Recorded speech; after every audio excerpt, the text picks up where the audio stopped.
Bismillahirrahmanirrahim. Assalamualaikum warahmatullahi wabarakatuh. Bismillah, alhamdulillah, la hawla wa la quwata illa billahil alil azim.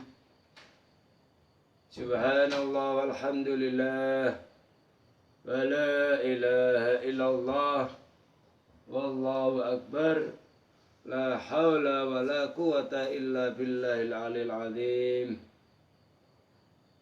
Maha suci Allah dan segala puji bagi Allah yang telah memberikan nikmatnya kepada kita sebagai hamba Allah, kenikmatan kesehatan tubuh ini, kenikmatan jasmani dan rohani, kenikmatan semua keluarga tambah sehat dan panjang umur, kenikmatan masyarakat sekitar, kenikmatan bersosial kepada tetangga kita luar biasa. Martabat nuwun ya Allah. Salawat dan salam mudah-mudahan tetap terjunjungkan pada baginda Rasulullah Shallallahu Alaihi Wasallam yang telah kita harapkan nantinya syafaatnya ila yaumil qiyamah. Di sini kita belajar bareng, ngaji bareng, menelaah bareng. Di dalam kitab Durratun Nasihin episode sebelumnya kita membahas masalah di mana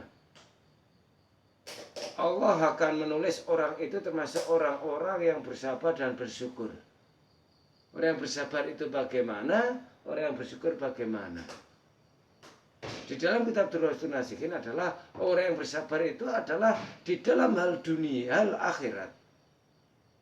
Ia memandang di atasnya dalam ilmu akhirat, ia memandang di atasnya supaya dan ia mengikutinya. Yang kedua, yang bersyukur adalah di dalam urusan dunia, orang itu melihat di bawahnya supaya tumbuh rasa bersyukur atas anugerah Allah yang diberikan padanya. Di sini kita belajar menelaah bareng. Allah telah berfirman di dalam Al-Quran, A'udzubillahi minasyaitonirrajim, Bismillahirrahmanirrahim. Wala tatamannu ma fadalallahu ba'dakum ala ba'dil lirijali nasibum mimma tasabu walin nisa'i nasibum mimma tasabna wa as'alu wa min fadli inna wa kana bikulli syai'in alima.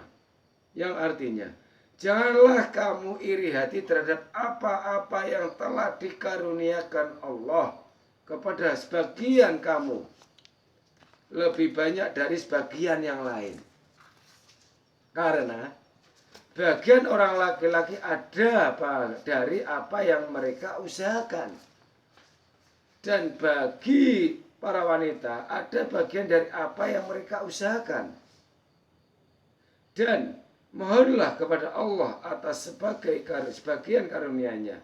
Sesungguhnya Allah Maha mengetahui segala sesuatu. Berkata Mbah Syafi'i Az-Zahid, orang-orang fakir miskin, orang yang kaya memilih 3 perkara. Satu, orang-orang fakir miskin memilih ketenangan jiwa, ketenangan hati, dan keringanan hisab atau perhitungan amal di akhirat. Sedangkan orang kaya memilih kesibukan diri, keresahan hati, dan keruwetan di dalam hisab. Artinya di dalam kitab Durratun Nasihin ini sesuai firman Allah bahwa kita sama Allah itu diperintah janganlah iri hati. Tidak boleh kita sebagai hamba Allah itu, manusia ini tidak boleh iri hati terhadap manusia lainnya. Artinya apa? Allah memerintahkan kita supaya tidak iri hati. Berarti Allah melarang kita untuk iri hati kepada manusia lainnya. Sifat iri itu harus dihilangkan dari hati kita. Belajar, karena Allah melarang sifat iri hati. Melarang sifat iri hati. Karena apa?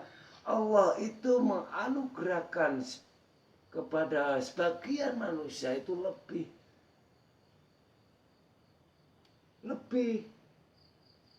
Itu sudah anugerah Allah. Sudah anugerah Allah. Dari sebagian yang lain. Artinya apa? Allah menganugerahkan kepada hamba Allah lebih daripada hamba Allah yang lain atau manusia yang lain. Karena itu kita dilarang kita tidak boleh atau dilarang iri hati, karena Allah sudah menghendakinya atas anugerah yang lebih banyak daripada kita. Maka sifat iri hati itu harus dihilangkan. Dia lebih kaya dari saya, itu sudah anugerahnya Allah. Kita gak boleh iri hati. Dia lebih penting daripada saya, itu sudah anugerah Allah. Dia jabatannya tinggi daripada saya, itu sudah anugerah Allah. Maka di sini kita dilarang untuk iri hati, karena Allah sudah memberikan anugerahnya pada manusia tersebut. Itu. Ya. Jadi sesungguhnya Allah Maha mengetahui segala sesuatu. Ketika kita ingin anugerah yang banyak, anugerah yang lebih, hendaklah kita minta pada Allah, berdoa pada Allah, memohon pada Allah Subhanahu wa taala untuk diberi anugerah yang lebih.